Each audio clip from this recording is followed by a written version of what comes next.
seus aparelhos ou mantê-los em modo silencioso. Obrigada. Assistiremos a 2 vídeos institucionais antes de darmos início.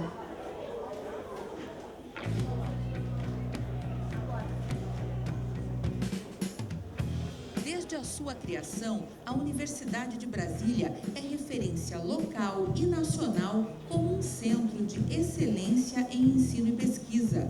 Hoje em dia, a Universidade de Brasília possui 138 cursos de graduação, 90 cursos de mestrado e 69 cursos de doutorado em todas as áreas do conhecimento. São 44.300 alunos de graduação, 5.700 alunos de mestrado e 4.300 alunos de doutorado. Eu sou UNB. 私は UNB. UNB. A minha UNB. Sheha é UNB. UNB. UNB. UNB. Eu sou UNB.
O cerimonial da Universidade de Brasília tem o prazer de dar início ao 8º Com Política. Este evento é uma realização da Associação Brasileira de Pesquisadores em Comunicação e Política, Com Política, e da Faculdade de Comunicação da Universidade de Brasília, com o apoio da CAPES, Ministério da Ciência, Tecnologia, Inovações e Comunicações, CNPq, Câmara dos Deputados, Senado Federal e ainda do Centro de Estudos Avançados Multidisciplinares da Universidade de Brasília, através do seu núcleo de estudos sobre mídia e política, do Centro de Estudos em Comunicação, Tecnologia e Política, vinculado à Faculdade de Comunicação da Universidade de Brasília, e do Grupo de Pesquisa sobre Democracia e Desigualdades, do Programa de Pós-Graduação do Instituto de Ciência Política da Universidade de Brasília. Em sua 8ª edição, Com Política tem como tema Política e Comunicação pós-eleições no Brasil. No evento, serão debatidos os impactos do novo contexto político e o papel de novos e velhos atores nos rumos da democracia brasileira. Para compor a mesa de honra dessa cerimônia, convidamos a magnífica reitora da Universidade de Brasília, professora Márcia Abraão Moura.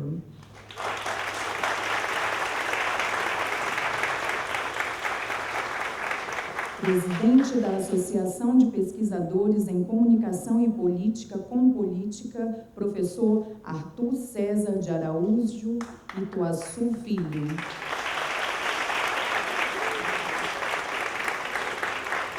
Coordenadora-geral da Comissão Organizadora do 8º Com Política e vice-diretora da Faculdade de Comunicação da Universidade de Brasília, professora Lisiane Soares Guazina.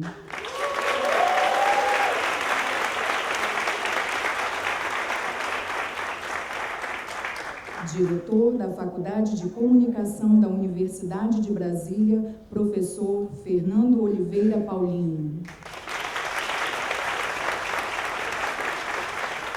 Coordenador do Programa de Pós-Graduação em Comunicação, professor João José Azevedo Curvelo.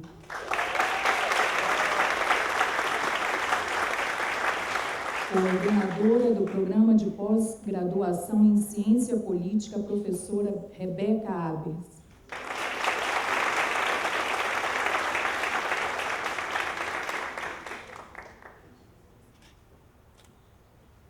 Para dar as boas-vindas na abertura deste evento, convidamos para tomar a palavra a coordenadora-geral da Comissão Organizadora do 8º Compolítica e vice-diretora da Faculdade de Comunicação da Universidade de Brasília, professora Lisiane Guazinha.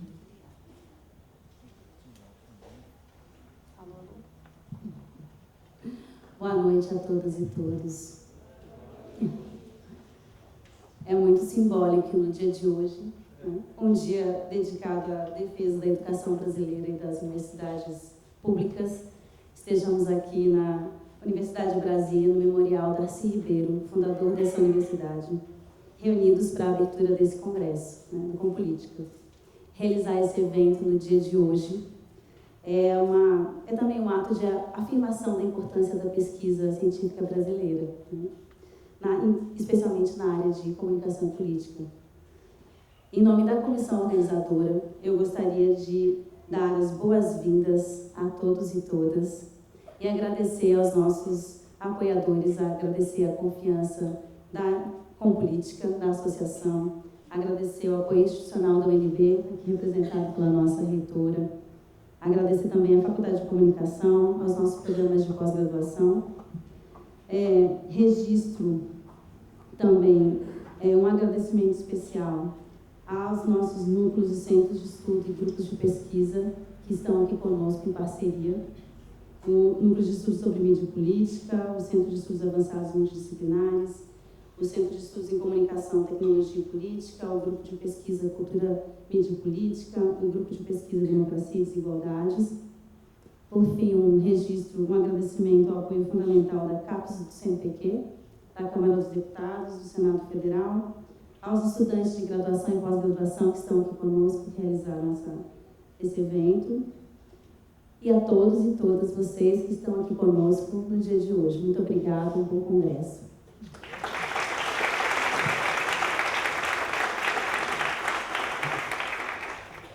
Passamos a palavra à coordenadora do Programa de Pós-Graduação em Ciência Política da Universidade de Brasília, professora Rebeca Abers. Boa noite a todas e todos. É um grande prazer poder estar aqui nessa comemoração desse evento, nesse início desse evento, que é realmente um dia simbólico e de grande importância.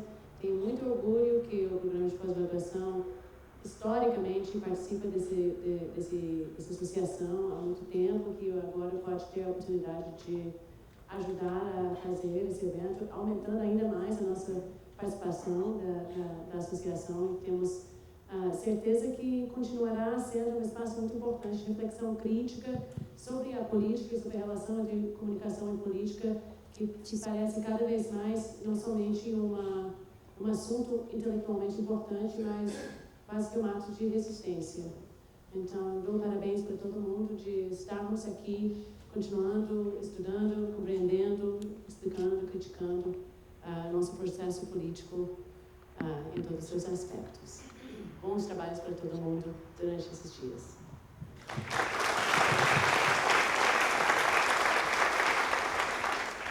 Convidamos para tomar a palavra o coordenador do Programa de Pós-Graduação em Comunicação, professor João Curvelo.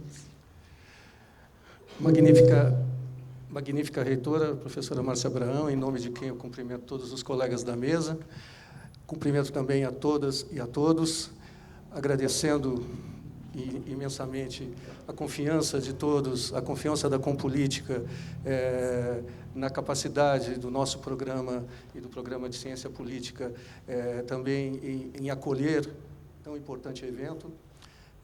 Para nós é um momento bastante importante, porque no ano em que o nosso programa completa 45 anos de atividade e que passa também por um processo de renovação em que a temática do poder, a temática da política e a temática da democracia passam a fazer parte, efetivamente, das nossas linhas de pesquisa, acolher este evento, né?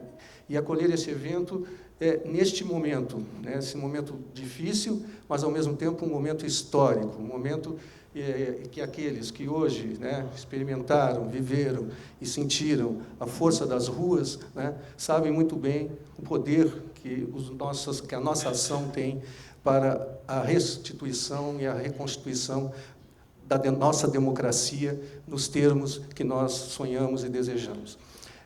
Como disse a professora Rebeca, pesquisar é um ato de resistência, e nós temos plena certeza que a pesquisa realizada no âmbito dos programas de pós-graduação, mas também no âmbito das associações, e a Compolítica é uma das associações mais profícuas nesse sentido, é sim um ato que não só nos fará resistir, permanecer, manter as nossas atividades, mas nos dará cada vez mais possibilidades de, pela produção de conhecimento, contribuirmos para o nosso país. Por isso, agradeço demais a presença de vocês, desejo a todos um excelente encontro e sejam muito bem-vindos a Brasília.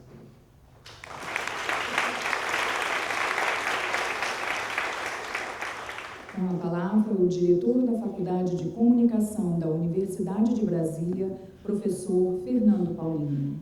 Boa noite. Boa noite, pessoal. Tudo bem? Boa noite. Estão me ouvindo aí? Sim?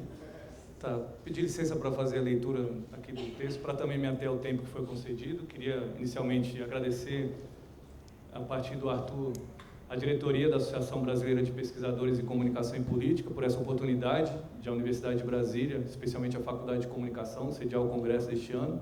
Também compartilho o nosso muito obrigado aos pesquisadores e às pesquisadoras que, mesmo diante das dificuldades atuais, se organizaram para participar deste evento tão importante para a ciência no país. Sim, nós na comunicação e na ciência política produzimos ciência com muito esforço, qualidade, relevância social e impacto, embora mentes obscuras e corações de pedra muitas vezes queiram desqualificar as ciências humanas e sociais. É cada vez mais necessário colocarmos em prática medidas de equidade científica que garantam as condições de trabalho para a realização de nossas atividades de ensino, pesquisa, extensão e gestão. Agradecemos à Administração Superior do UNB, nas pessoas da reitora, a professora Márcia Abraão, e do professor Paulo César, reitora e chefe de gabinete, respectivamente, pelo suporte ao evento. Obrigado, professora Márcia, obrigado, professor Paulo. Em nome da professora Lisiane Guazina, também gostaria de agradecer aos docentes, técnicos e discentes da Faculdade de Comunicação envolvidos na organização do Congresso, os colegas também da Ciência Política. Anualmente, na FAC, temos realizado eventos importantes e neste ano que comemoramos os 45 anos do nosso PPG, não poderia ser diferente. Eu gostaria de terminar essa breve fala mencionando 3 importantes educadores do Brasil nessa data histórica de 15 de maio de 2019. Vocês devem ter percebido que estamos num lugar muito adequado às mobilizações de hoje. Lisiane já falou disso. Neste memorial estão abrigados obras e objetos de Darcy Ribeiro, antes de tudo um grande educador. Existem múltiplas perspectivas para fazer referência a Darcy. Gostaria de destacar hoje sua atuação como ministro da Educação, que, dentre outras medidas, expandiu os recursos para a educação básica e superior no país e estimulou ações históricas de alfabetização por campanhas como de pé no chão também se aprende a ler. Darcy foi parceiro de muitos sonhos e realizações de pensadores e realizadores como Anísio Teixeira, educador baiano que fez da educação, especialmente a educação pública, uma tarefa de vida, como professor e gestor. Anísio Teixeira, que foi professor, um dos fundadores da nossa universidade, assinou o Manifesto dos Pioneiros da Educação Nova em 1932, com intelectuais como Cecília Meirelles, a quem também gostaria de fazer referência. O documento se inicia com o seguinte trecho, abre aspas, na hierarquia dos problemas nacionais, nenhum sobreleva em importância e gravidade ao da educação. Nem mesmo os de caráter econômico lhe podem disputar a primazia nos planos de reconstrução nacional, pois, se a evolução orgânica do sistema cultural de um país depende de suas condições econômicas, é impossível desenvolver as forças econômicas ou de produção sem o preparo intensivo das forças culturais e o desenvolvimento das aptidões à invenção e à iniciativa, que são os fatores fundamentais do acréscimo de riqueza de uma sociedade. Fecha aspas. Precisamos contar com o poder público a favor da educação, fomentando parcerias ainda mais intensas entre ensino fundamental, médio e superior. Que nossos esforços contribuam com os rumos do país em momento no qual as instituições de educação superior, seus docentes, técnicos, discentes, somos chamados a demonstrar com ainda mais ênfase a relevância das nossas atividades. Muito obrigado e votos de um bom congresso.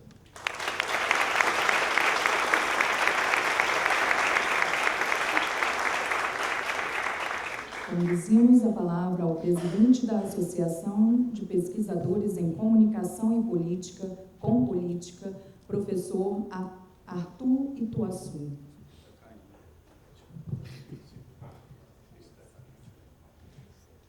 Bom, boa noite a todos. Em primeiro lugar, eu queria cumprimentar a mesa, a magnífica reitora, professora Márcia Abraão, senhor diretor da Faculdade de Comunicação da UNB, professor Fernando Paulino, senhora coordenadora do programa de pós-graduação em Ciência Política, Rebeca Arnes, professora Rebeca Abers, senhor coordenador do programa de pós-graduação em Comunicação da UNB, professor Fernando Paulino. Fernando, eu troquei aqui, perdão. Desculpa. Aqui o diretor ali, o coordenador. Em primeiro lugar, eu preciso fazer uns agradecimentos, uns agradecimentos assim, super especiais, professora Lisiane Guazina, uma organização heróica do evento, professor Sivaldo Pereira também, a professora Flávia Biroli, a professor Luiz Felipe Miguel, todo o pessoal da UNB envolvido nesse esforço, em especial o apoio dos núcleos, dos grupos de pesquisa, o apoio da própria universidade, da reitoria, inclusive da CAPES e do CNPq. A gente tem que agradecer porque houve recursos que foram despendidos nesse congresso, para a realização desse congresso. Então, nesse sentido também eu queria dar as boas-vindas. Às vezes a gente pode pensar que esse é um péssimo momento para ter um congresso acadêmico, um congresso desse tipo. E, na verdade, eu acho que é o contrário.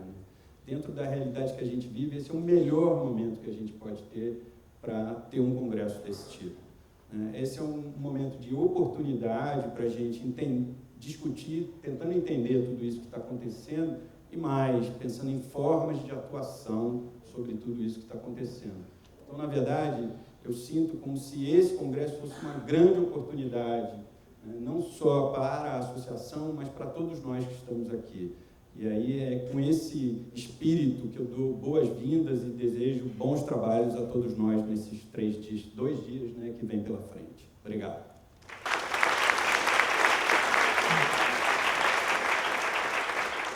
Ouviremos o pronunciamento da magnífica reitora da Universidade de Brasília, professora Márcia Abraão.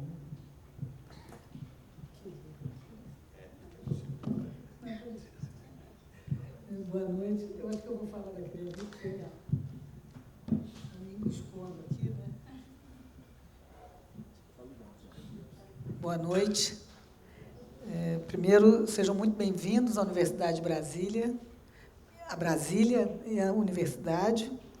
Eu inicio cumprimentando o presidente da Associação de Pesquisadores em Comunicação e Política, professor Arthur Ituaçu, o professor Fernando Paulino, diretor da Faculdade de Comunicação, a professora Lisiane, vice-diretora e coordenadora geral. Muito bem, parabéns, professora Lisiane. A professora Rebeca, coordenadora do Programa de Pós-Graduação em Ciência Política, e o professor João Curvelo, coordenador do Programa de Pós-Graduação em Comunicação, todos os presentes. O professor Paulo César já foi nominado aqui, o chefe de gabinete, uma das maiores autoridades da UNB, que é o Chiquinho, para quem não conhece, o nosso livreiro.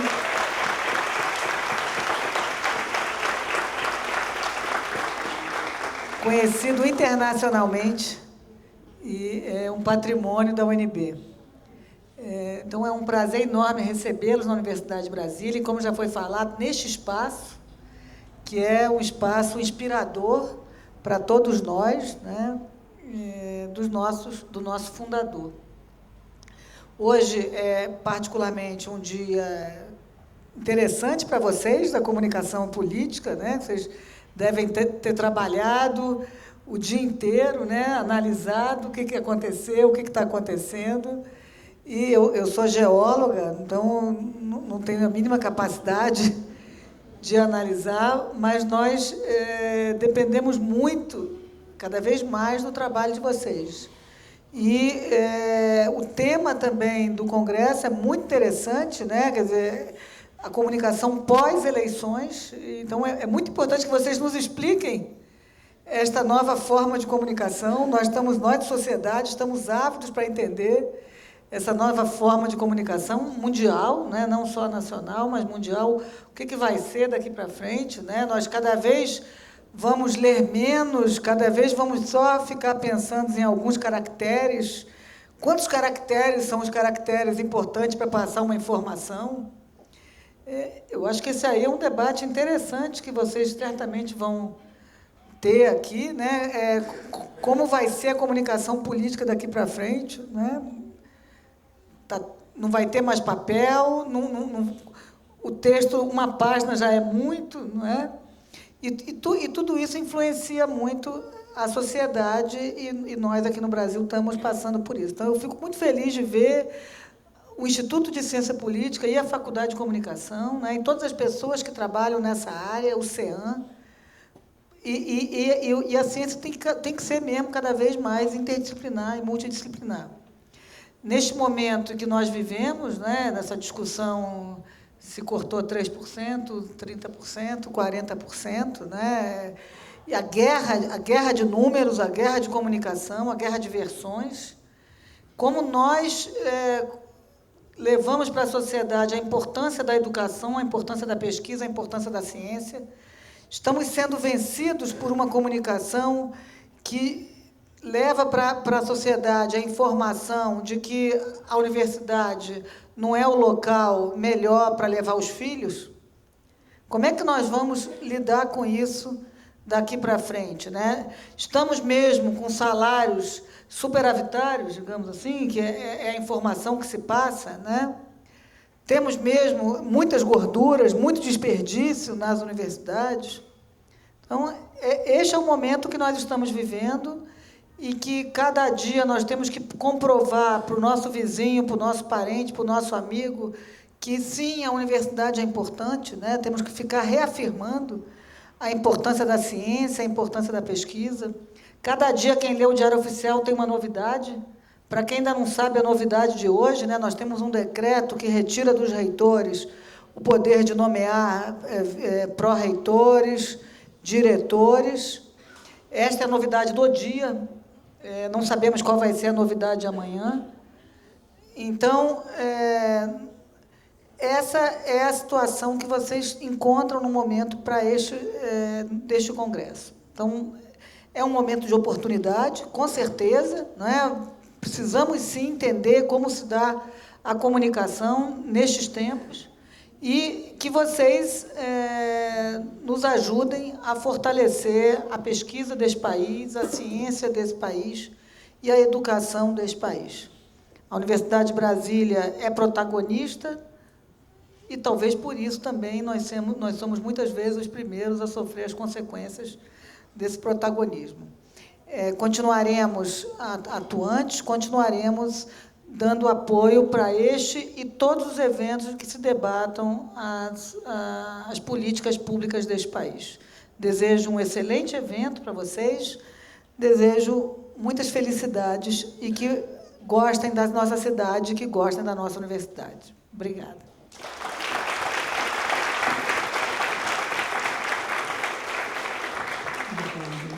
Neste momento, desfaz-se a mesa de abertura desta solenidade. Agradecemos a presença de seus membros e solicitamos que ocupem lugar no auditório para acompanhar a programação do evento.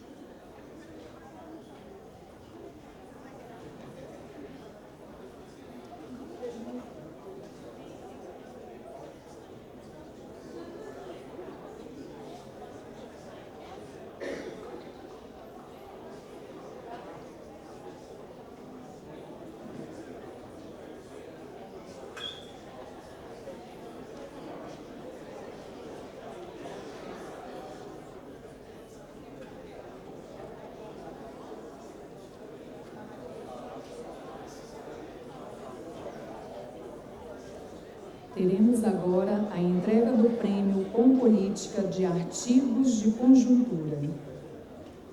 Convidamos o presidente da Com Política, professor Arthur Ituaçu, para a entrega do prêmio ao professor e pesquisador da Universidade Federal Fluminense, Afonso de Albuquerque.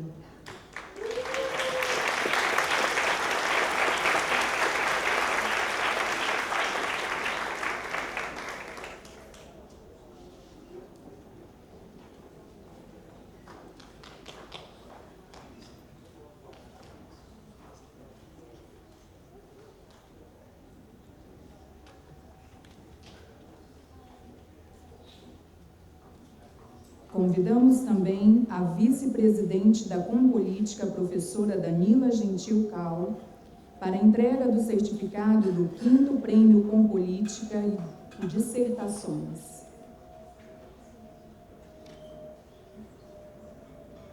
Na categoria Dissertação, o trabalho premiado foi Luta em 140 caracteres, o Twitter como arena de reconhecimento para os atletas paralímpicos, de Ellen Anacleto, tendo como orientadora a professora Kelly Cristina Prudêncio, do Programa de Pós-Graduação em Comunicação da Universidade Federal do Paraná.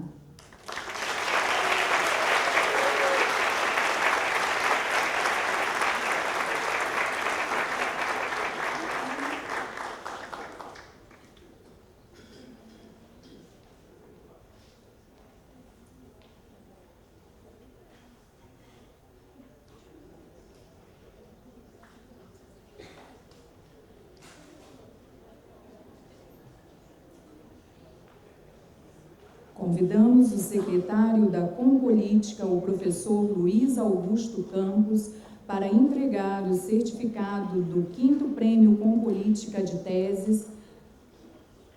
Na categoria Tese, o trabalho premiado foi Relações de Agenda e Enquadramento entre a Imprensa e a Propaganda Negativa Eleitoral nas Eleições Presidenciais de 2014, de Gleide Lúcia Oliveira da Silva Maia, tendo como orientador o professor Fernando Antônio Faria de Azevedo, Programa de Pós-Graduação em Ciência Política da Universidade Federal de São Carlos.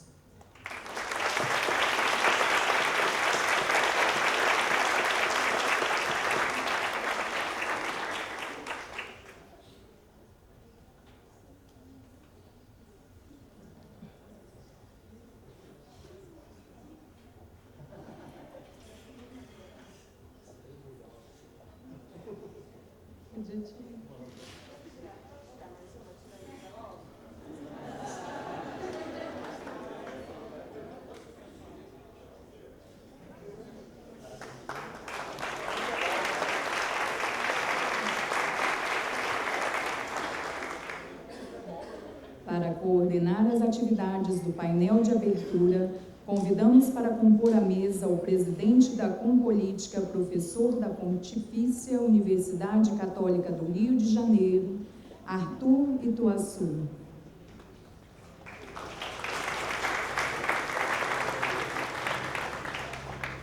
Convidamos agora os painelistas desta noite.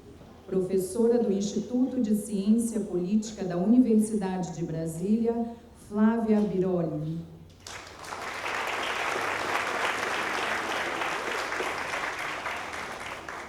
O professor da Tulane University, New Orleans, Mauro Porto.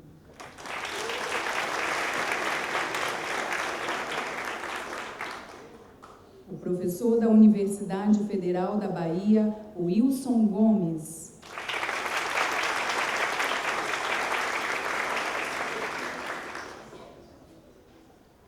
Para fazer a apresentação das mini-biografias dos painelistas, conduzimos a palavra ao professor Arthur Ituaçu. Olá, sou eu de novo aqui, vamos lá. Bom, a gente tem, abre-se as discussões do nosso congresso com o tema, né, do congresso, política e comunicação pós-eleições no Brasil. A gente tem aqui na mesa a professora Flávia Biroli, professora associada do Instituto de Ciência Política da Universidade de Brasília, onde coordena o grupo de pesquisa sobre democracia e desigualdade, DEMODE, pesquisadora do CNPq. Sua produção está concentrada na área de gênero, política e democracia, com ênfase para o estudo das teorias políticas feministas e na área de mídia e política, tratando especialmente das relações entre imprensa e democracia no Brasil. Publicou Caleidoscópio Convexo, Mulheres, Política e Mídia, Autonomia e Desigualdade de Gênero, Contribuições do Feminismo para a Crítica Democrática, Família, Novos Conceitos e Feminismo e Política, alguns deles em parceria com o professor Luiz Felipe Miguel. Gênero e Desigualdade, Limites da Democracia no Brasil, entre outros. Aqui ao meu lado esquerdo, o professor Mauro Porto, Tulane University, possui graduação em Comunicação pela Universidade de Brasília, mestrado em Ciência Política pela Universidade de Brasília e doutorado em Comunicação na University of California, San Diego. Atualmente é professor da Tulane University, em Nova Orleans, Estados Unidos. Tem experiência na área de comunicação política, com ênfase na relação entre mídia e democracia, atuando principalmente nos seguintes temas: mídia e política no Brasil, jornalismo, telenovelas, propaganda política na televisão, sociedade civil e accountability. Mídia e consolidação democrática na América Latina. No canto direito, professor Wilson Gomes, na extrema direita. Professor Wilson da Silva Gomes, professor de Teoria da Comunicação da Universidade Federal da Bahia, pesquisador e orientador no programa de pós-graduação em Comunicação e Cultura Contemporâneas da mesma universidade. Mestre e doutor em Filosofia, é graduado em Teologia pela Universidade Gregoriana de Roma. Doutorou-se em 1988 com uma tese sobre a ideia da construção da realidade no idealismo alemão, na fenomenologia e na hermenêutica. Em 1998, realizou o estágio pós-doutoral em cinema na Universidade de São Paulo. Desde 1989, ensina, pesquisa e orienta na área de comunicação, nas especialidades de comunicação e política e democracia digital. É autor de Transformações da Política na Era da Comunicação de Massa, de Jornalismo, Fatos e Interesse, e coautor com Rosley Maia de Comunicação e Democracia, Problemas e Perspectivas. É diretor do Instituto Nacional de Ciência e Tecnologia em Democracia Digital. Nós temos 20 minutos para cada um.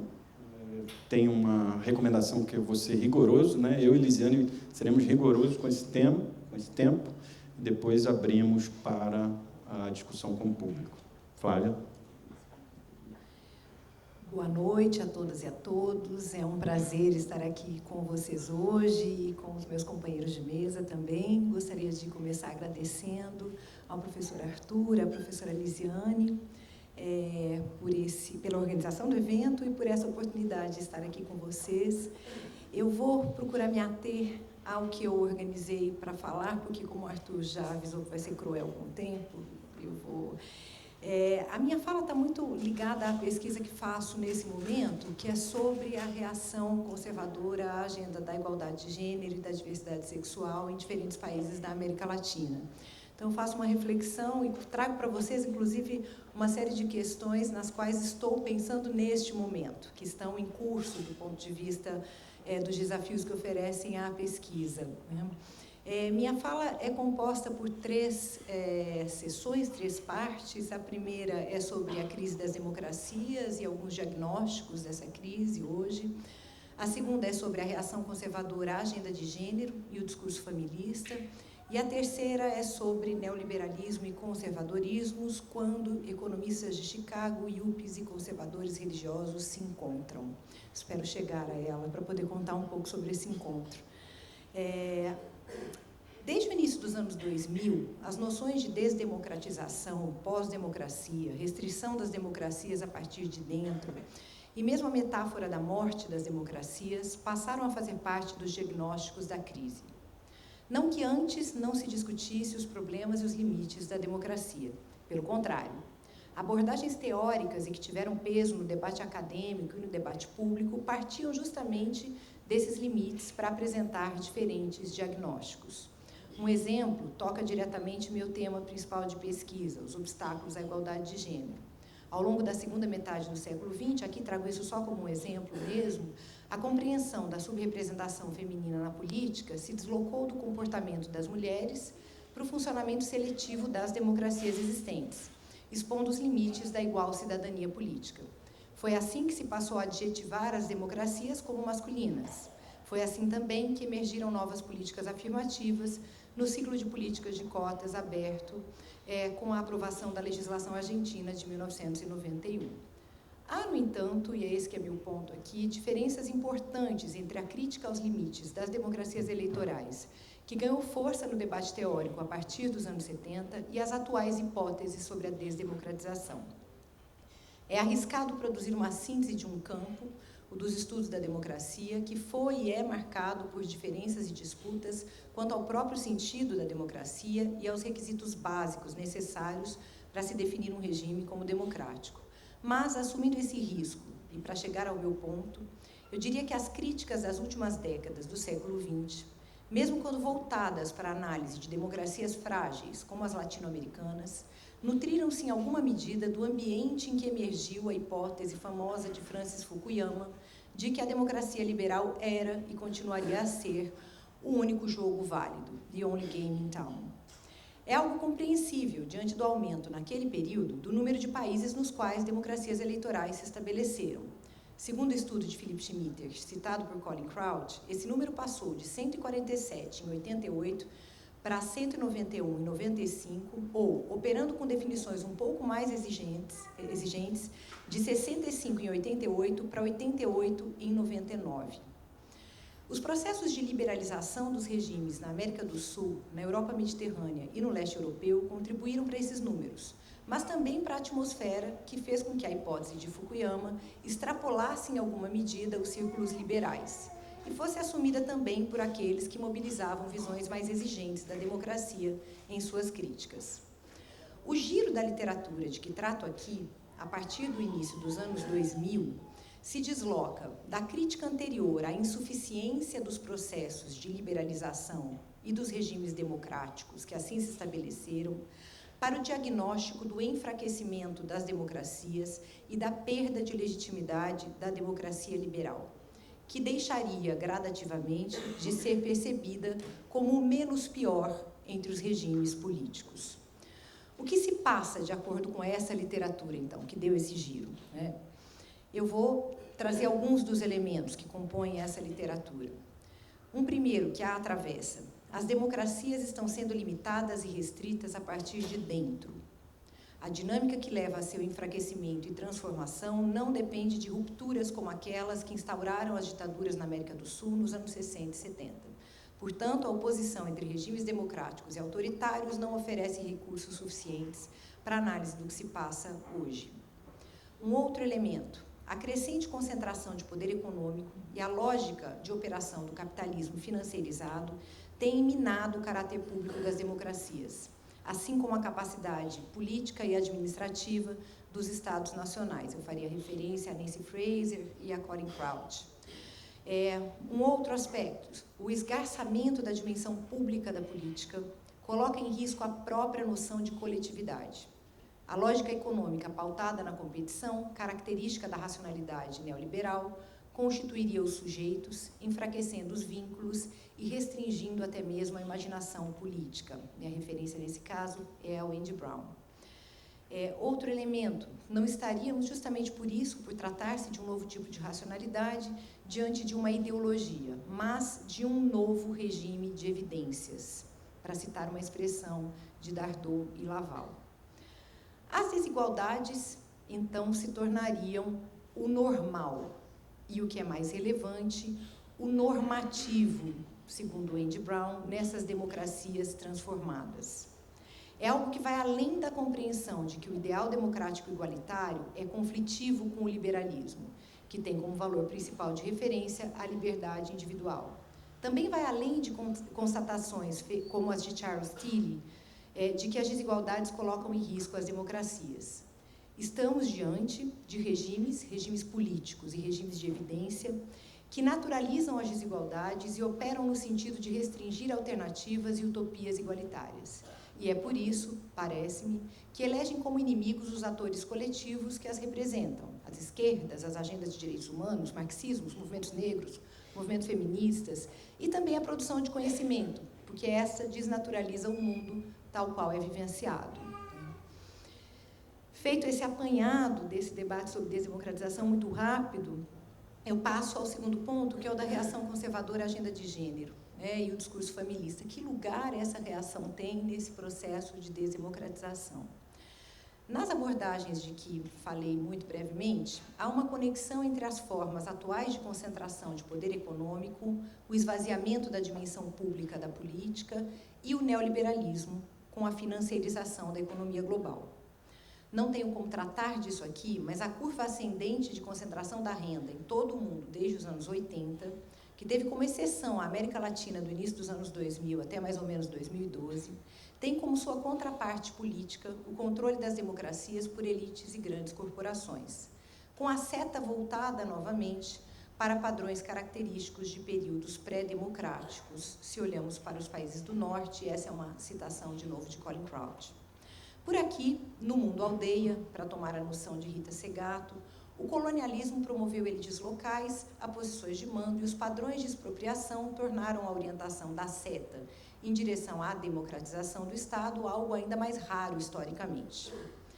Como situar a relação entre esse fenômeno, diretamente ligado à concentração de poder econômico e à perda de capacidade dos Estados nacionais, aos conservadorismos, que têm em comum seus eixos principais a reação contra a agenda da igualdade de gênero e da diversidade sexual hoje? O que a concentração de renda, a redução das garantias trabalhistas e sociais e o que tem sido visto como recolonização dos países do Sul tem a ver com o peso adquirido pela moral sexual, pela apologia à família e pelos novos esforços de naturalização de convenções a respeito do papel de mulheres e homens na sociedade. Em outras palavras, o que é que o Paulo Guedes tem a ver com a ministra Damares Alves? Né? Ou porque a síntese entre os dois aparece justamente no ministro Abraham Weintraub, ministro da Educação. Com que estamos lidando, eu trago para vocês algumas das minhas hipóteses de pesquisa, algumas mais desenvolvidas, outras menos. Em primeiro lugar, as conexões entre neoliberalismo e conservadorismo não são novas. A famosa afirmação de Margaret Thatcher, nos anos 80, de que não existe sociedade, mas apenas homens e mulheres individualmente, já trazia o complemento, e suas famílias. As famílias e, dada a divisão sexual do trabalho, as mulheres nas famílias assumem a responsabilidade prática pela reprodução social. Assim, a ilusão de que a sociedade é feita de um conjunto de indivíduos independentes e livres para fazer suas escolhas depende do trabalho não remunerado ou desvalorizado de cuidado, uma vez que a dependência e a vulnerabilidade real podem ser suspensas como problemas políticos, mas não deixam de existir. Então, alguém tem que resolver esse negócio. Um segundo aspecto, uma segunda hipótese e explicação, algumas, como eu disse, mais desenvolvidas do que outras.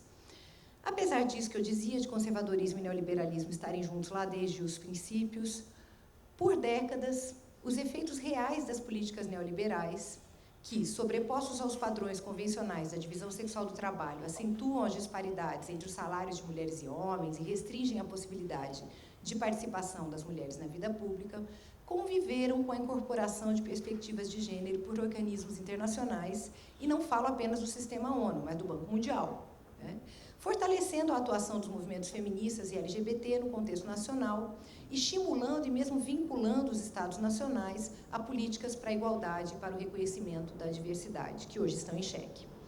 A politização progressista, digamos assim, do gênero, coincidiu com o período de multiplicação das democracias eleitorais como regimes políticos de que eu falava antes, no qual a democracia parecia ser o único jogo válido e seus limites eram discutidos como se os fundamentos do jogo não estivessem em questão. Com isso, quero dizer que, mesmo na forma domada do empoderamento feminino e dentro da lógica da competitividade, neoliberalismo e políticas para a igualdade de gênero se acomodaram por algum tempo. Um terceiro ponto. Encontrar conexões originais entre neoliberalismo e conservadorismos, como as que mencionei, um tanto anedoticamente por meio da fala de Thatcher, não significa que se possa fundir os dois. Enquanto a politização pró-direitos era assumida como parte da dinâmica neoliberal e globalizante, conservadores religiosos já expressavam sua resistência. A campanha contra a chamada ideologia de gênero foi iniciada por grupos católicos conservadores ainda nos anos 90, como reação à introdução da agenda de igualdade de gênero nas conferências do Cairo, de 94, e de Beijing, de 95. Por outro lado, se tornaria mais densa e mais capaz de mobilizar politicamente com o papado de Joseph Ratzinger, entre 2005 e 2013, para, em seguida, encontrar abrigo de forma muito conflitiva em uma igreja católica que se reposiciona contrariamente ao neoliberalismo e à precarização da vida e que é obrigada a lidar com escândalos de pedofilia que se acumularam e se tornaram mais difíceis de ocultar. Ainda nesse ponto, o da origem religiosa da campanha conservadora contra a agenda de gênero, as alianças entre católicos e evangélicos conservadores são fundamentais para se compreender como ganha as ruas em diversos países latino-americanos na segunda década dos anos 2000, forçando a demissão de ministras e ministros da educação, é o caso da Colômbia e do Peru, incidindo nos resultados de consultas públicas, é o caso do plebiscito de 2016 na Colômbia, e compondo fundamentalmente disputas eleitorais, caso do Brasil e da Costa Rica em 2018, além de se tornar agenda oficial de governos, como no caso do Paraguai e do Brasil hoje. Para entender a centralidade da agenda de gênero na política, é necessário, portanto, compreender a atuação política de grupos religiosos nos regimes democráticos que se consolidaram nas últimas décadas, período em que a Igreja Católica perdeu fiéis e igrejas evangélicas passaram a apostar na política partidária, empregando estratégias de sucesso. Mas isso não é tudo. Embora tenha origem em grupos religiosos conservadores, a campanha conservadora contra a igualdade de gênero envolve atores religiosos e seculares. No caso brasileiro, o movimento Escola Sem Partido e o movimento Brasil Livre são exemplos de como os conservadorismos que não têm origem religiosa incorporaram o combate à agenda de gênero e colaboraram para colocá-la no centro dos embates políticos, numa perspectiva reativa à igualdade. Essa estratégia retórica da ideologia de gênero tem servido para mobilizar públicos insatisfeitos com a democracia e, entendo, inseguros em contextos nos quais a desproteção se apresenta ao mesmo tempo que profundas mudanças sociais tiveram lugar.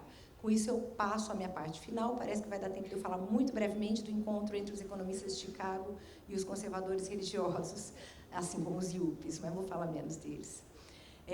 As raízes da desproteção, que eu acabei de mencionar, eu disse assim muito brevemente que essa agenda tem servido para mobilizar públicos, eleitoralmente, em consultas políticas, movimentações para protestos de rua, e que, ao que parece, elas mobilizam públicos insatisfeitos com as democracias, inseguros, né, e desprotegidos. As raízes da desproteção estão, entendo, no desmonte progressivo de direitos, sem dúvida já frágeis, e estão também na sua histórica, no caso da América Latina, baixa efetividade, em países nos quais as desigualdades são profundas. As raízes das inseguranças nos levam também à desproteção em alguma medida, mas podem nos dar indícios das razões pelas quais as noções convencionais de família ecoam tão fortemente hoje em alguns públicos. As transformações no modo de configuração das famílias e na vivência da conjugalidade, da parentalidade, dos afetos e da sexualidade são reais. Não vou trazer dados aqui para vocês, mas eles estão por aí, da PNAD, todos os dados, se vocês olharem sobre família e configuração familiar, mostram mudanças muito intensas nas últimas décadas. Ao mesmo tempo, a desproteção social e a restrição de alternativas coletivas, discutida nessa literatura sobre desdemocratização, neoliberalismo, vem sendo feita de modo que as pressões para que as famílias sejam funcionais em sociedades desfuncionais estão sendo reposicionadas politicamente. Meu entendimento é de que a lógica neoliberal torna mais frágeis os vínculos e a possibilidade de mantê-los. O exemplo que eu daria é o dos efeitos da retirada de direitos trabalhistas sobre as relações de cuidado. Mas os processos históricos que geraram baixas expectativas em relação à política, como dimensão coletiva da busca por alternativas, fazem com que o problema familiar possa ser apresentado como um problema privado e de caráter moral. A moralização das inseguranças foi testada nas eleições brasileiras de 2018, assim como no plebiscito colombiano de 2016, que eu já mencionei, para usar dois exemplos em que há muitas evidências disponíveis. Tomada como fórmula de sucesso, parece ser recolocada quando é necessário um contraponto à contestação política e como uma forma de se contornar crises e compensar equívocos. É essa leitura que faço do que captou na semana passada o monitor de WhatsApp criado pelo professor de Ciência da Computação da UFMG, Fabrício Benvenuto, que acompanha 350 grupos abertos de WhatsApp. Ele registrou que no dia 8 de maio, as imagens mais compartilhadas nesses grupos mostravam universitários nus e trabalhos acadêmicos sobre sexualidade. Segundo ele, há fortes indícios de que se trata de algo orquestrado para desqualificar as universidades e fazer frente à reação de diversos segmentos da sociedade, incluídos alguns dos jornais de grande circulação contra o bloqueio de recursos das universidades. Os jornais estão com a gente, contra o bloqueio de recursos das universidades e a suspensão de bolsas de pós-graduação. Permito-me mencionar brevemente, de maneira bastante genérica, que nos países que tenho pesquisado, os meios de comunicação empresariais de grande público não têm aderido à campanha contra a igualdade de gênero e a diversidade sexual. O que tem predominado é, diferentemente, um neoliberalismo que incorpora agendas de diversidade. Sua contribuição aos processos de esvaziamento das democracias vem de outras formas, como no exemplo que trago rapidamente agora, também relacionado ao bloqueio de recursos das universidades. No WhatsApp, a moralização via sexualidade, mostrando que essa baderna das universidades é mesmo uma desordem de tipo sexual, moral, né? No dia 14 de maio, vocês devem se lembrar, líderes do governo, ontem, no final do dia, líderes do governo no Congresso anunciaram que o governo voltaria atrás no bloqueio de recursos das universidades. Uma matéria publicada no site G1, hoje pela manhã, que eu só tomo como exemplo aqui, no blog da Andréa Sadi, relata que o ministro da Casa Civil disse que houve confusão. Ele afirmou que, após o encontro do presidente com o grupo de parlamentares, o ministro da Educação, Abraham Weintraub, recebeu ligações de interlocutores do mercado financeiro, preocupados com a notícia de que o contingenciamento seria suspenso. Nesse caso, não precisa de moralização nem de sexualização, o que ocorre é a naturalização do peso dos interesses de atores do mercado financeiro, como se isso fosse algo absolutamente neutro, natural, na conjuntura política. Deparamos-nos aqui não com a falsidade apoiada na moralização de problemas de outra ordem, que apareceu nos grupos de WhatsApp, mas com o novo regime de evidências mencionado antes, aquele que naturaliza a lógica neoliberal e de privatização do espaço da política e das relações políticas. Para finalizar, fechando, muito brevemente, qual é a minha compreensão, para dar um apanhado aí disso tudo que eu trouxe e dessa pesquisa. Eu entendo que as disputas em torno da agenda de gênero compõem atualmente a crise das democracias liberais, embora nem sempre sejam consideradas por quem as analisa, quem analisa essa crise. São também uma chave na conexão entre conservadorismos, mobilização de públicos e a ascensão de projetos autoritários por meio do voto, assim como do esvaziamento da busca de alternativas coletivas aos problemas e inseguranças reais das pessoas. A apologia conservadora à família é um ponto de convergência entre diferentes conservadorismos e se conecta a duas faces do recesso democrático: a restrição da dimensão pública da política, apoiada em uma lógica orçamentária e traduzida na privatização e na retirada de direitos sociais, de um lado, e a restrição de direitos individuais e de minorias, apoiada na noção de maioria moral, que remete aos Estados Unidos do final dos anos 70 e de uma maioria cristã, como tem sido bastante utilizado em diferentes países latino-americanos. Na primeira face, as unidades privadas familiares são responsabilizadas pela reprodução social numa economia da desproteção. Na segunda, novas formas autoritárias de controle sobre a sexualidade e as subjetividades vão ganhando legitimidade política em contextos nos quais as inseguranças derivadas da desproteção social estão sendo traduzidas como questões de ordem moral. São pistas para a análise de como a racionalidade neoliberal e os conservadorismos voltados para a restauração de uma ordem moral desafiada pelos feminismos e pelos movimentos LGBT se encontram nesse contexto de recesso da democracia. Sem que seja necessária a conformação de um pensamento social e político coerente, ambos clamam por famílias funcionais em meio a dinâmicas de privatização, de retração das responsabilidades coletivas e das garantias democráticas. Muito obrigada.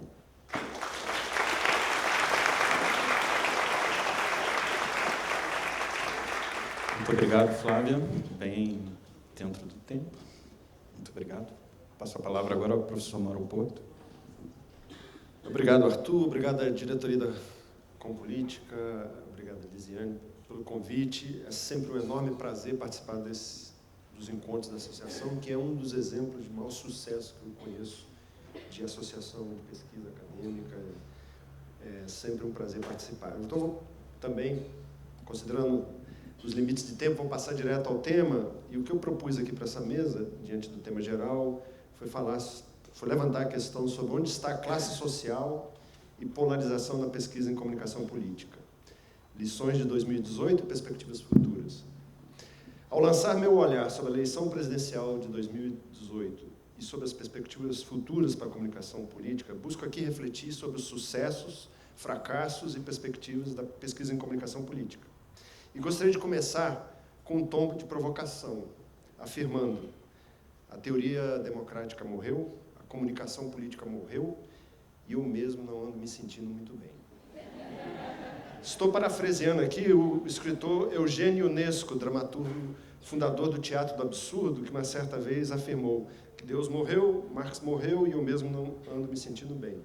Ao afirmar que a teoria democrática e a comunicação política morreram, a minha intenção não é, obviamente, sugerir que estes campos de pesquisa são inúteis para a compreensão da radical transformação que o Brasil tem atravessado nos últimos anos. Longe disso. Estes campos de reflexão teórica e de pesquisa empírica continuam absolutamente essenciais para entender essa transformação. O meu objetivo aqui é mais restrito.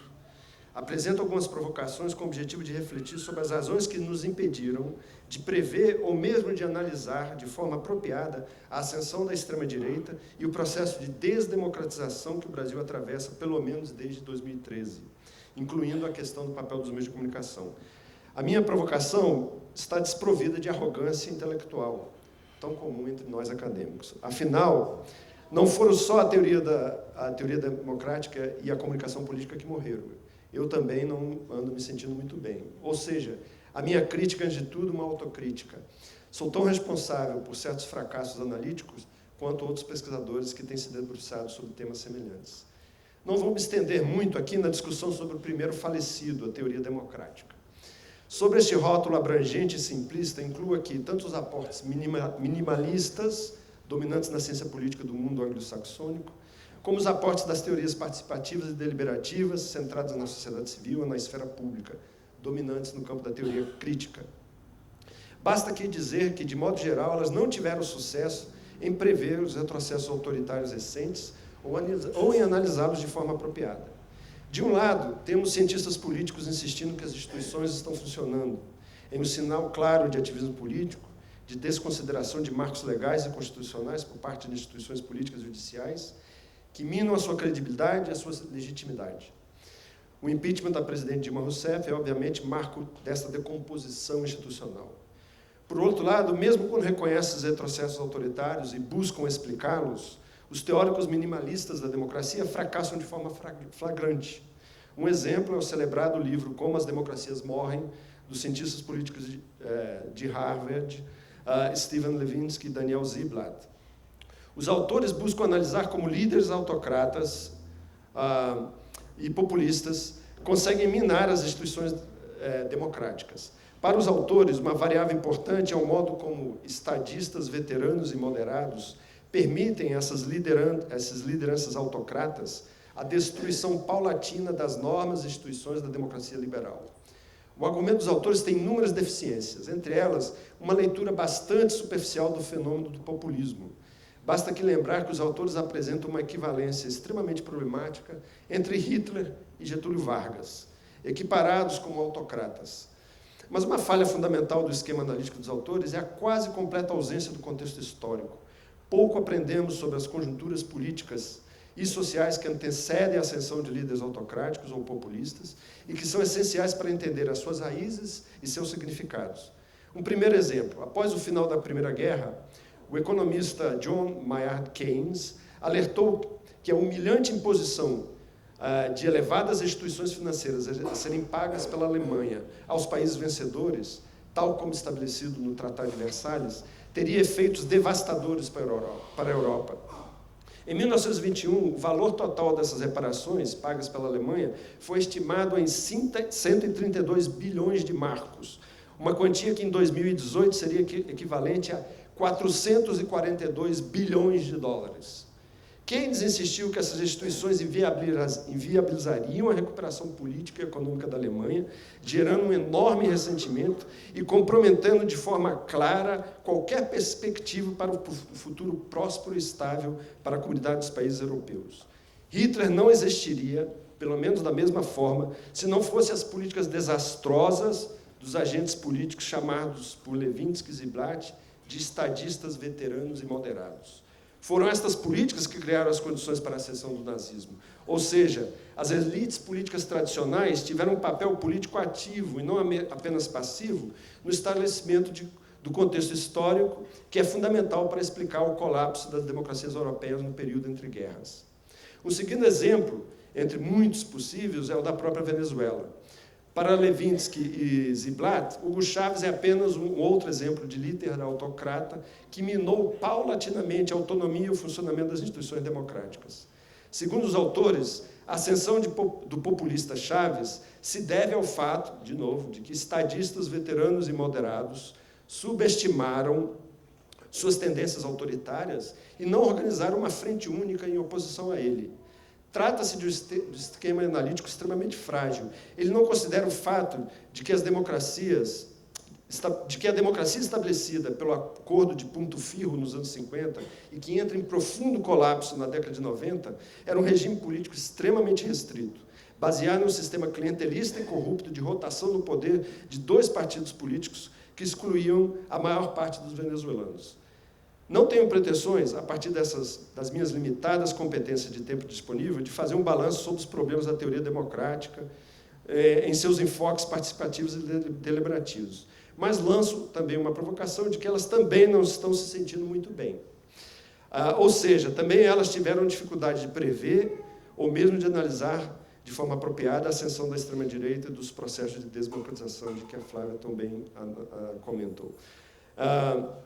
O recente decreto que elimina da gestão federal os conselhos participativos aponta para a dependência desses instrumentos em relação às forças políticas majoritárias que controlam o Executivo Federal.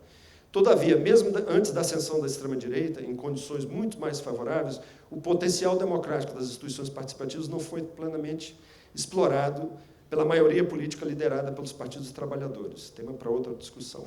A articulação entre instituições participativas e instituições representativas não foi ainda plenamente teorizada e estudada de forma efetiva pelos teóricos, pelos pesquisadores da comunicação política. Após esses breves comentários sobre a primeira falecida, a teoria democrática, passo agora a desenvolver meu argumento sobre o segundo cadáver, a comunicação política. Insisto, a figura de linguagem que utilizo aqui tem por objetivo apenas polemizar e não descrever. A morte da comunicação política se refere aqui especificamente à nossa inabilidade, de novo, de prever e analisar os processos recentes. Onde erramos? Começo com o meu próprio livro, Media Power and Democratization in Brazil, que analisa o papel da TV Globo na política brasileira de 1995 a 2006. O livro argumentava a presença de um círculo virtuoso, no caso brasileiro, no qual o avanço do processo de democratização criava pressões para a abertura dos meios de comunicação. Ou seja, o surgimento de uma democracia ampliada, que incluía instrumentos participativos importantes, forçaria a mídia tradicional a abandonar seus padrões anteriores de alinhamento político, levando a uma maior independência do controle governamental e uma maior pluralidade na representação das perspectivas sociais.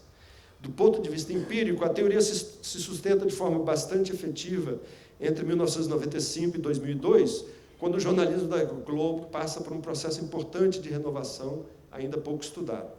Ainda que o livro tenha identificado claros retrocessos no processo de abertura da Globo, com a ascensão de Ali Camel como diretor do jornalismo, ele não antecipou o elevado grau de polarização política que logo se estabeleceria, bem como os retrocessos democráticos que se sucederam.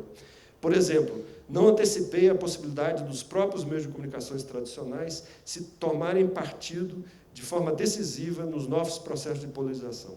Onde errei? Creio que não só sou eu que não está se sentindo bem. Os marcos analíticos da comunicação política tendem a conceber o processo de democratização como um jogo de soma zero, no qual o avanço de tendências e forças democráticas necessariamente leva a um retrocesso de tendências e forças antidemocráticas. Vários problemas não foram antecipados, outros praticamente ignorados. Entre os processos ignorados está o papel do conflito de classe no agravamento da polarização política e na formação do movimento político conservador que emerge nos estertores dos protestos de 2013, que avança como movimento pró-impeachment em 2015-16 e que se consolida com a eleição de Jair Bolsonaro em 2018. Quando a pesquisa sobre comunicação política discutiu classe social nesse contexto, a ênfase esteve na ascensão da chamada nova classe média ou nova classe C. Como vários autores já ressaltaram, são conceitos frágeis do ponto de vista teórico. Os grupos sociais que experimentaram ascensão social durante o período do lulismo não constituem uma nova classe social. Apesar de ultrapassarem a linha da pobreza, permaneceram como trabalhadores de baixa renda, principalmente da economia informal, em uma das sociedades mais desiguais e hierárquicas do planeta. A relação entre os processos de comunicação política, esses novos setores sociais, incluídos por essas políticas sociais, ainda não foram estudados de forma apropriada. Mas aqui eu gostaria de ressaltar a falta de estudos na comunicação política, sobre outra classe social, a classe média tradicional. A principal base social, ainda que não única, do movimento de extrema-direita que se estabelece no Brasil, a partir de 2013, é a classe média urbana. Como explicar a intensa mobilização política desses setores e de sua opção por uma plataforma radical, antissistema, de ruptura, tal como concretizada na candidatura de Jair Bolsonaro? Contrariando Eugênio Ionesco, eu insistiria que Marx não está morto. As suas análises sobre a centralidade do conflito de classe na constituição do poder político permanecem atual. Proponho, portanto, um retorno aos clássicos, para entender as lacunas atuais da comunicação política, principalmente um retorno ao Marx, analista da conjuntura política, do 18 Brumaire de Luiz Bonaparte e da Guerra Civil na França. Mas a minha proposta é não só um retorno a Marx, mas também a Max Weber. Weber recupera, em grande medida, a ênfase de Marx no conflito de classe para a devida compreensão da estratificação de poder nas sociedades modernas. Mas Weber adiciona outras formas de poder que vão além do poder econômico. No seu conhecido texto, Classe, Estamento e Partido, Weber argumenta que a estratificação social resulta da distribuição desigual do poder, que, por sua vez, tem três fontes: o poder econômico, a esfera das classes sociais, o poder social, a esfera do status e dos estamentos, e o poder político, a esfera dos partidos. Para meus objetivos nessa apresentação, me restrinjo ao modo como Weber teoriza o poder social, ou seja, o surgimento do que ele denomina grupos de status. Segundo Weber, esses grupos são frequentemente amorfos e de difícil identificação. Todavia, ele argumenta que grupos de status são definidos a partir da presença de um estilo de vida específico e de um processo social de estimação da honra. Weber propõe o conceito de ordem de status para analisar como a honra social é distribuída em uma sociedade. Um aspecto importante do argumento de Weber é o fato de que o status gerado pela posição de classe e o status gerado pela estimação da honra social podem coincidir, mas frequentemente não coincidem. Autores neo-weberianos expandiram esses argumentos. Por exemplo, Frank Parkin identifica o modo como grupos de status se consolidam através de formas de fechamento social, no qual eles maximizam benefícios ao restringir o acesso a recursos e oportunidades a um círculo limitado de membros. O que pretendo aqui é argumentar que o que chamo de classe média urbana deve ser entendida não só como classe social, mas como um grupo de status. Ao longo da sua história, a classe média urbana no Brasil se constituiu como um grupo de status que define a sua identidade a partir de um estilo de vida próprio, de uma noção específica de honra e do uso de instrumentos de fechamento social específicos. Eu gostaria de enfatizar, nestes comentários finais, o fato de que qualquer alteração significativa nesses fatores determinantes do status social da classe média tende a gerar forte ansiedade nos membros dessa classe social e podem constituir as bases para um forte ressentimento, que, por sua vez, pode ser mobilizado politicamente. No caso do Brasil contemporâneo, é a extrema-direita que mobiliza essa ansiedade da classe média urbana. No seu brilhante livro Intimate Ironies, Modernity and the Making of Middle Class Lives in Brazil, Brian Owensky analisa a formação histórica da classe média brasileira com foco no período da década de 20 à década de 50. Ele ressalta que em uma sociedade hierárquica e desigual como a brasileira, os membros da classe média, ou seja, empregados de colarinho branco, profissionais liberais, contadores, funcionários públicos, jornalistas, etc., são constituídos predominantemente por indivíduos brancos ou de pele mais clara, cuja noção de honra e status inclui uma forte rejeição ao trabalho manual. A constituição da classe média brasileira é profundamente marcada pelo ethos da escravidão e das relações clientelistas de poder. A distribuição de recursos, como empregos, bens materiais e públicos, bem como a distribuição de status na sociedade, passam a ser definidas por formas de fechamento social que eliminam outros grupos sociais, como os ex-escravos e seus descendentes. Os membros da classe média se tornam, assim, agentes expressivos no estabelecimento de hierarquias e formas de exclusão que foram centrais à sua definição de identidade. Entre os mecanismos de fechamento estão, estamos vendo, o acesso às universidades, mecanismos racistas no recrutamento a empregos, a antiga norma da boa aparência, o instrumento do concurso público, recentemente abolido, para acesso a empregos públicos, e a figura do pistolão para driblar as regras formais. O que, no pouco tempo que me resta, eu buscaria ressaltar que, em grande medida, o que eu acho que se coloca como agenda para a comunicação política é uma análise mais detalhada dos valores e formas de identidade da classe média brasileira e sua mobilização política em períodos recentes. Em particular, creio que vários pesquisadores já chamaram a atenção para o modo em que o relativo processo de inclusão social estabelecido a partir das políticas sociais do lulismo geraram um forte sentimento de instabilidade nos padrões tradicionais identitários dessa classe média.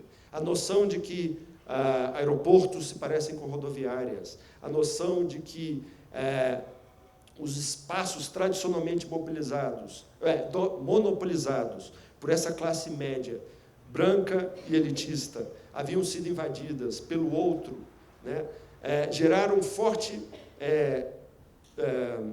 sentimento de instabilidade e de ameaça de queda nos seus padrões de status social. E eu buscaria argumentar que ainda a minha tentativa de recuperar um pouco da minha saúde acadêmica e intelectual e para que eu possa me sentir melhor, é trabalhar uma agenda de pesquisa que trate do papel dos meios de comunicação na fomentação desse ressentimento da classe média tradicional.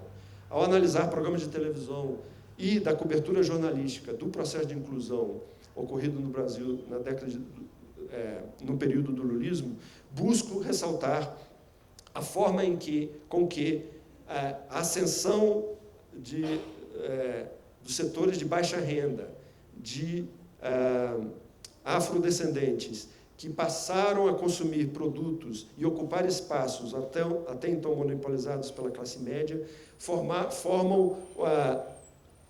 são parte fundamental dessa formação de uma cultura política que rejeita esse processo relativo de inclusão social e mobiliza politicamente essa classe média urbana de forma a apoiar padrões de ruptura institucional, tal como temos assistido no Brasil. Ou seja, apesar de todos nós podemos estar não sentindo muito bem, não existe comunidade de pesquisadores melhor posicionada para enfrentar esses desafios intelectuais dos que os pesquisadores que estão reunidos aqui nessa conferência. Obrigado.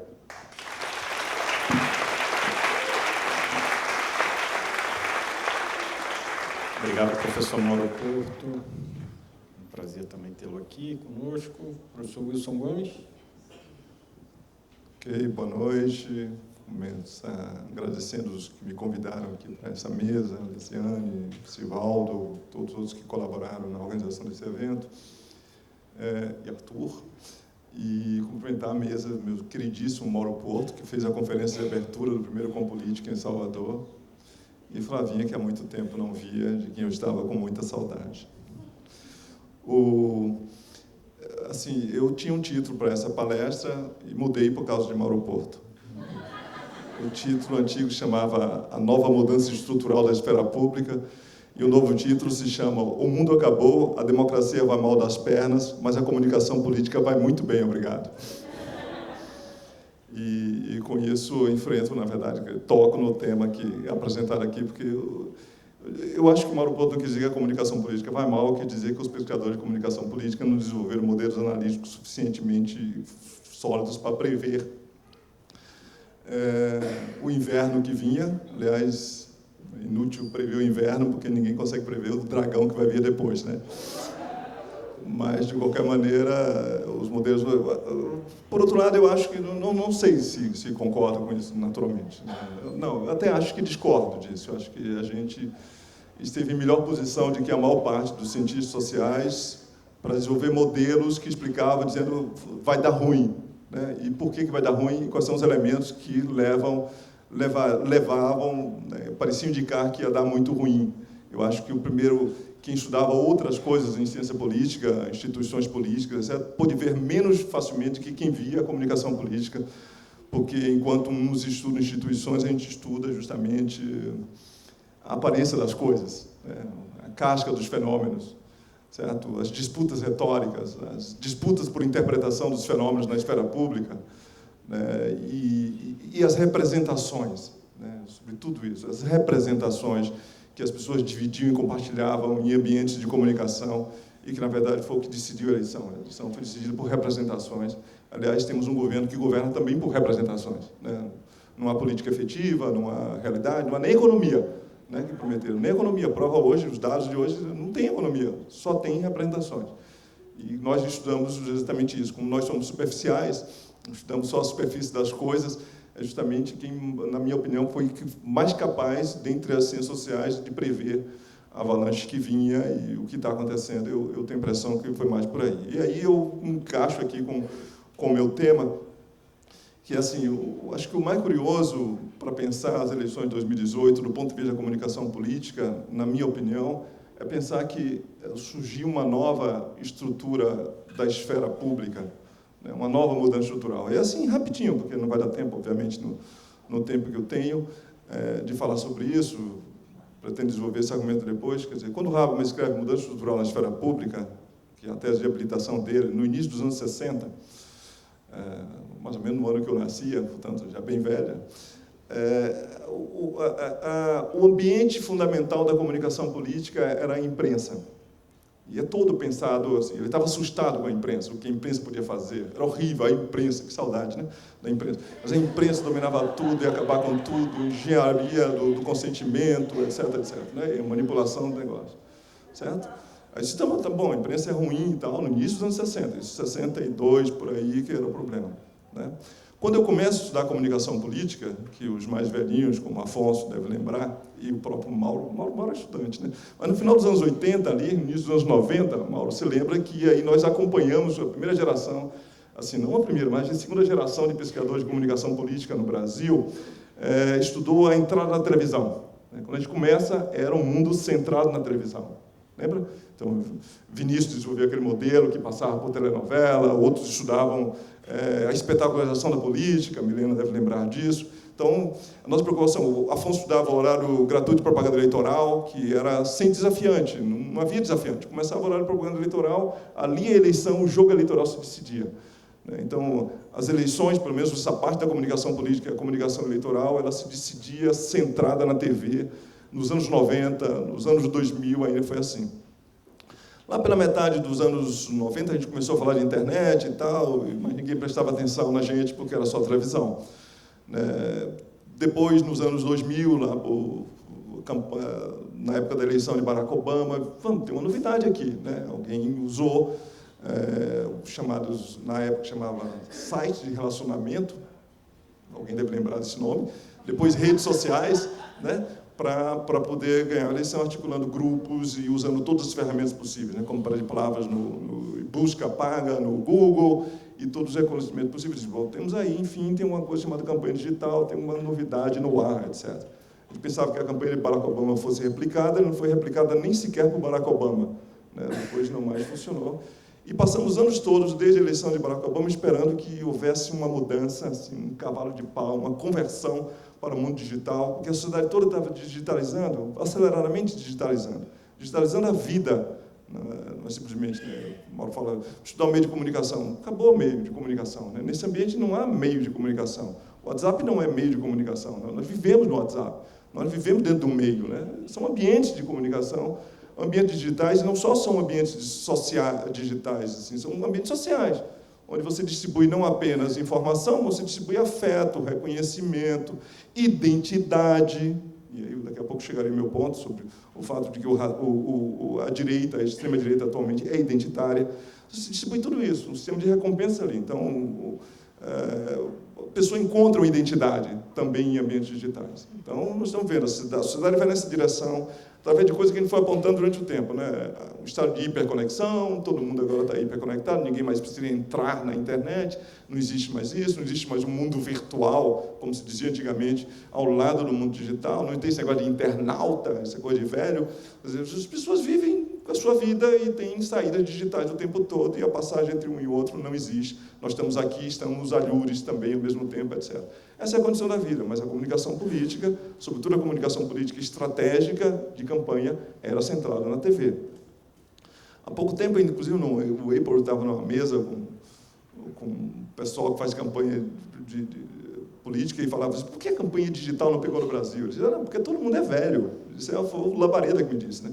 Porque os publicitários são velhos, é por isso que não foi uma campanha digital. A gente esperava que essa revolução viesse pela esquerda. Passamos anos esperando pela esquerda, quem fez a revolução foi a direita, né? 2018 está para a mudança estrutural, para uma nova estrutura da comunicação, como 1989 esteve para a televisão, né? Mudou. Aqui, pela primeira vez, se viu um sujeito munido com uma gambiarra baseada em grupos de WhatsApp, desafiar o horário de propaganda gratuita na televisão e ganhar sobejamente. Mas não ganhou apenas da propaganda eleitoral na televisão, ganhou da rua, né? Que tem algumas pessoas ainda que têm uma fé na rua como estrutura fundamental da comunicação, né? Onde muda a coisa. Inclusive, estamos encantados hoje porque as pessoas foram para a rua. Eu não sei muito o que significa na rua, eu acho que a rua vai depender de como eles são editados pelos jornais da noite, certo? E acho que a rua vai depender muito de como ela vai ser trabalhada na guerrilha digital através dos grupos do WhatsApp. Porque eu vi, por exemplo, a última vez que eu fui para a rua manifestar foi no Ele Não, e eu vi um movimento, pela primeira vez na vida, um movimento ser desconstruído enquanto ele acontecia. Nem chegou em casa para poder a gente tirar as coisas e ver como é que acontece na televisão, qual é o resumo do dia, etc. Ele não aconteceu. Ele aconteceu diferentemente na narrativa dos grupos do WhatsApp. Então, um grupo falando para si mesmo, naquele determinado momento, para dentro do próprio grupo, conseguiu destruir um movimento enquanto ele acontecia, reconfigurando totalmente, transformou aquilo numa outra coisa, assim como as reivindicações dos estudantes viraram a nudez, né? A balbúrdia, certo? O sexo aberto ou consumo de drogas, né? Foi tudo transformado nessa mesma máquina de reconfiguração de interpretações, de reconfigurações de fatos. Os fatos não acontecem, não importa os fatos que aconteçam. O que importa é o que circula no grupo de WhatsApp, ou mais amplo que o grupo de WhatsApp, eu acho, né? Nessa nova ecologia midiática da direita, que a direita construiu para si. Tá?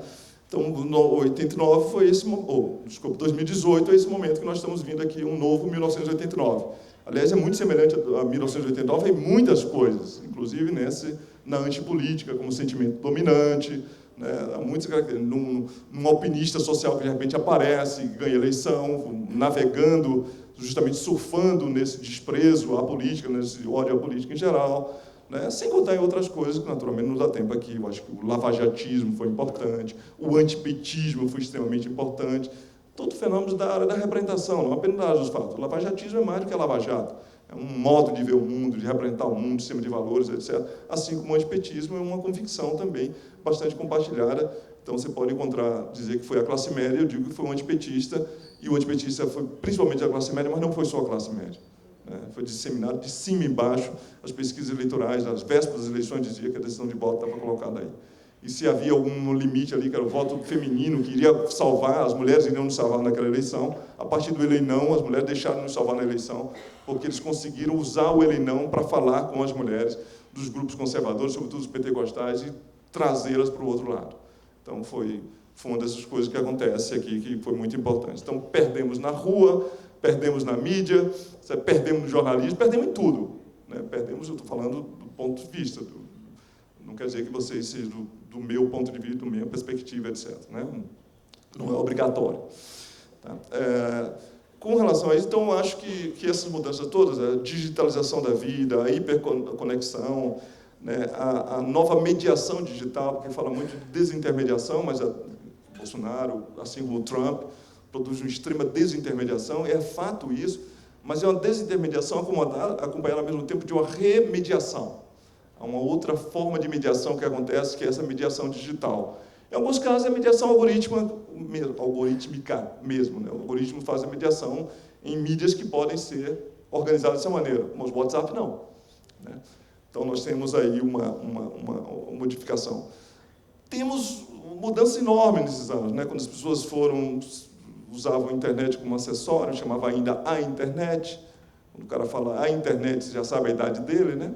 Depois mudou para as famosas redes sociais, né? Uma rede social perto de você.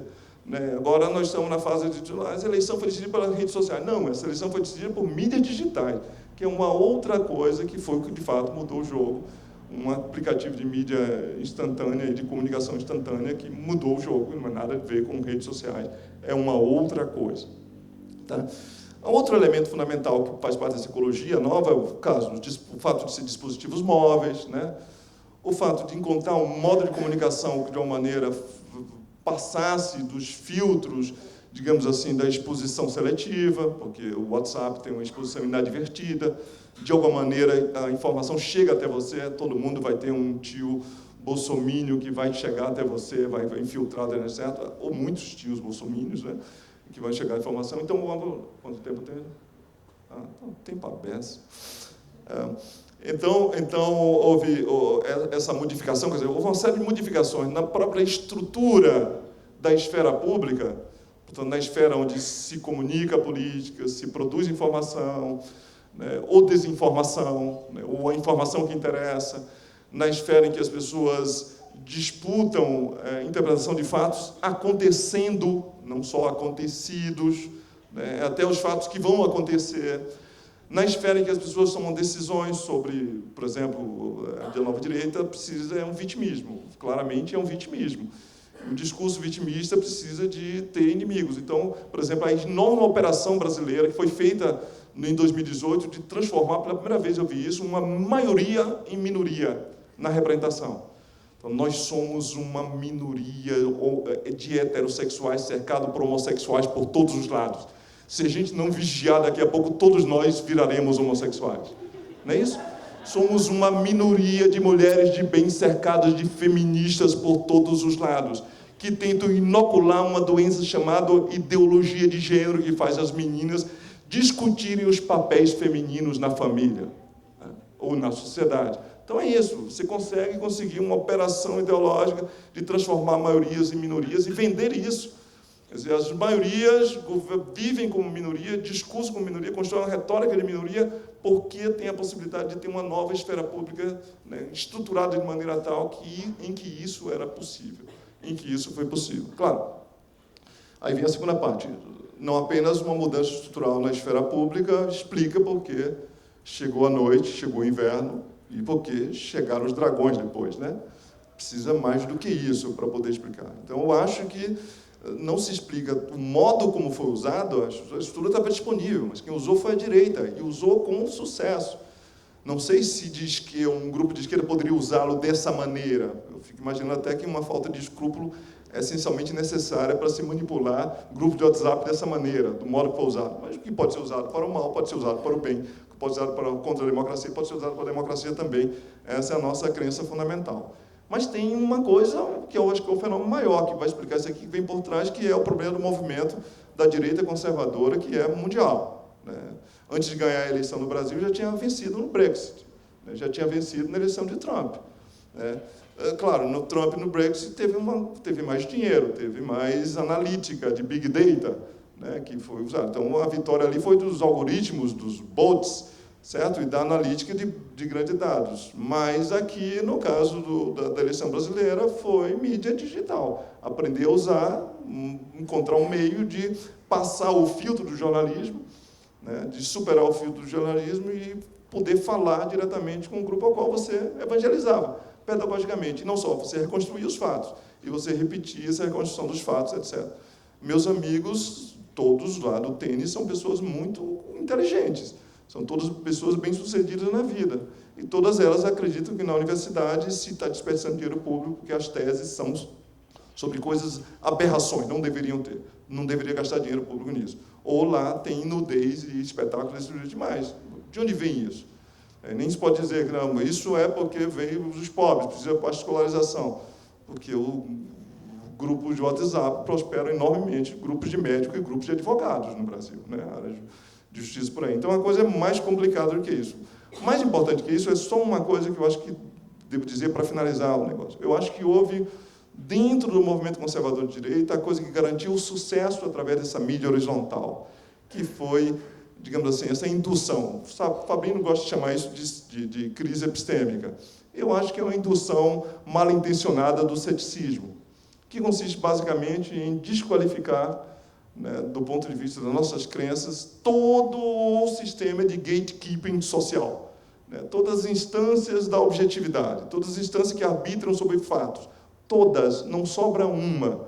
Posso fazer exemplo para vocês aqui. A gente presta atenção em fake news. Mas o que é fake news? Fake news é um termo reversível. Do ponto de vista desse grupo, quem faz fake news é a Folha de São Paulo, certo? Folha de São Paulo é que faz fake news. Quem faz fake news nos Estados Unidos é a CNN, né, não a Fox, para Trump, né? Então, a mídia toda é isso. Fake news não significa nada, porque é uma palavra que se pode usar reversivamente.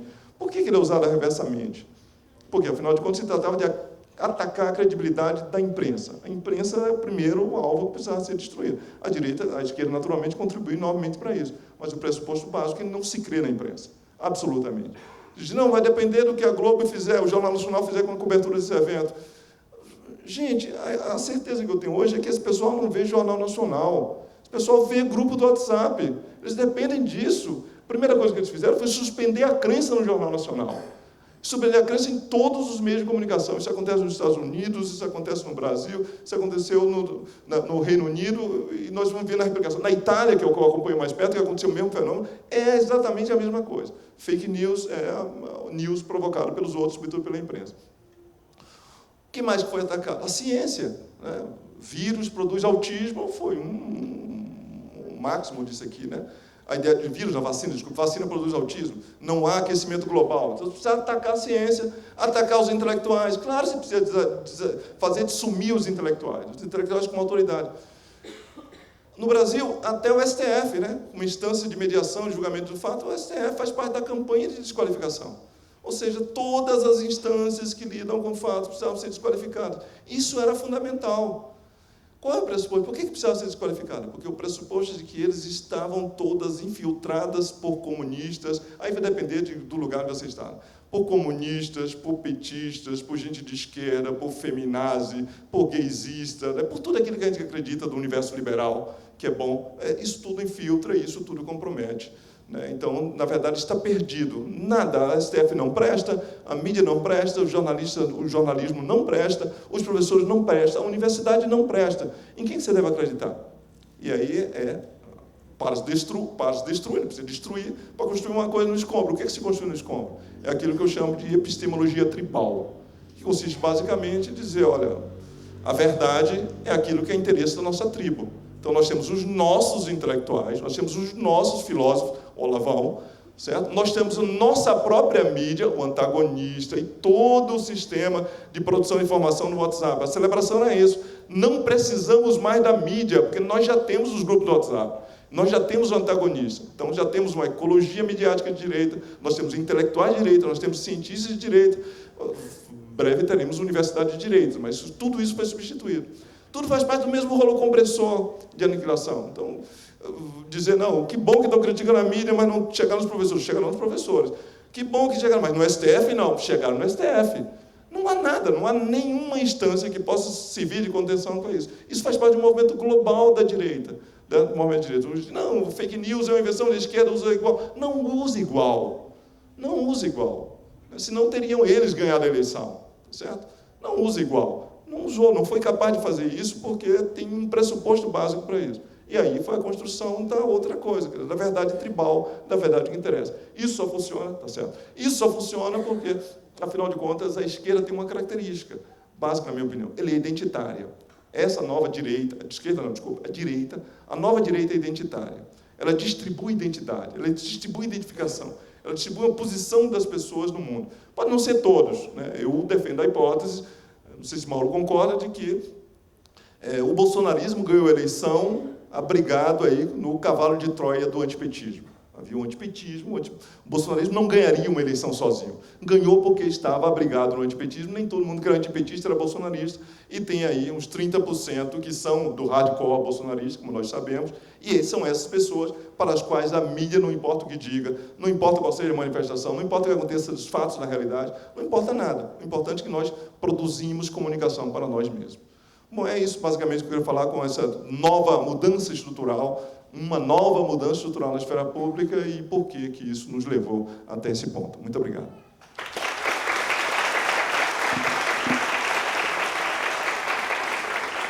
Muito obrigado, professor Wilson Gomes. A mesa respeitou aí ferrenhamente o tempo. Nós temos mais quanto tempo ainda, Lisiane? Para perguntas? Hein? Para as perguntas? Para as perguntas. Tá. Okay. Então, vamos dar início às perguntas. Tem alguém que tem... Pode, claro. Eu só pediria para, sempre que for fazer a pergunta, se apresentar, né? E para quem está dirigindo a pergunta, se para a mesa ou se para algum professor em específico. Boa noite, sou livreiro da universidade. Eu queria fazer uma pergunta para o Wilson.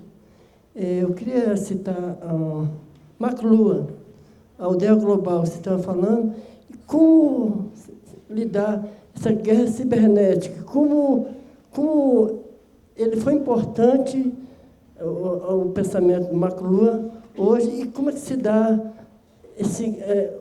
como o Bolsonaro ganhou as eleições? Foi uma guerra cibernética? Foi urbano? Foi esse desprezo assim, pela ideia da esquerda? Eu queria fazer essa pergunta. Obrigado.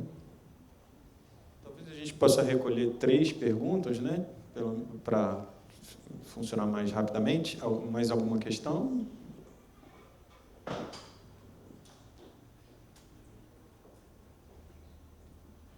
Boa noite.